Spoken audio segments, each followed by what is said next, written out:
राजा की आत्मा नाग में फंसी रह गई और मंत्री की आत्मा राजा के शरीर में जा बसी।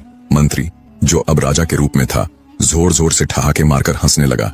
उसकी आंखों में छलकती जीत की चमक थी। वह बोला, राजन, आज तक मैं इसी क्षण की प्रतीक्षा कर रहा था। कितने वर्षों बाद मेरी इच्छा पूरी हुई है। अब तुम नाग हो गए और मैं राजा।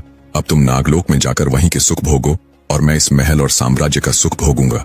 नाग बने राजा ने फुंकार मारते हुए कहा, दुष्ट विश्वासघाती, तूने मेरे साथ छल किया है, पर यह याद रख, मैं तुझे अपने विषदंतों से दंड देकर रहूंगा।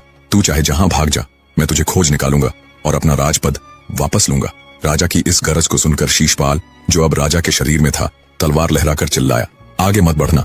यदि तूने फन उठाने की कोशिश भी की तो मैं इसी क्षण तेरी गर्दन उड़ा दूंगा। नागराज, इसे अपना भाग्य समझ और यहाँ से चला जा।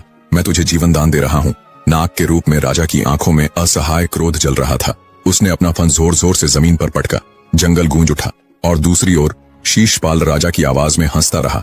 वह बोला, राजन, तुम सोचते थे कि केवल तुम्हें ही संजीवनी और शव प्रवेश मंत्र आता है, पर यह तुम्हारी भूल थी। जब तुम्हारे गुरु अलकनंद तुम्हें मंत्र सिखा रहे थे, उसी समय मेरे पिता मुझे चुपचाप उसी गुप्त स्थान पर ले जाते थे। तुम्हारे साथ साथ मैंने भी यह विद्या सीख ली थी और शायद मुझे यह तुमसे अधिक आती है, क्योंकि मुझ पर सरस्वती माता की कृपा है। राजा नाग के रूप में तड़पकर सोचने लगे, बेकार में इस दुष्ट के हाथों तलवार से मरने से अच्छा है कि मैं जीवित रहूं और अवसर की प्रतीक्षा करूं। उन्होंने फुफकार मारते हुए कहा, कपटी नीच, तेरा यह अपराध व्यर्थ नहीं जाएगा। इस विश्वासघात का दंड तुझे अवश्य मिलेगा। उनकी फुफकार जंगल में गूंजती रही और धीरे धीरे धुंधलाती रात में खो गई। नागराज घास और झाड़ियों के बीच गुस्से से फन पटकते हुए दूर चला गया। अब शीशपाल, जो राजा का शरीर धारण कर चुका था, घोड़े पर सवार हुआ और तेजी से राजधानी की ओर निकल पड़ा। उसके चेहरे पर विजय की मुस्कान थी, मन में मीठी मीठी कल्पनाएं। अब मैं राजा हूँ, विराटनगर की प्रजा अब मेरी दासी है। मेरा नाम और यश चारों दिशाओं में फैलेगा। अब कोई मुझे रोक नहीं सकता। घोड़े की टापें अंधेरी रात में गूंज रही थीं। नीला आकाश तारों से जगमगा रहा था। घने जंगल की सरसराहट के बीच उसका मन और भी प्रफुल्लित हो रहा था।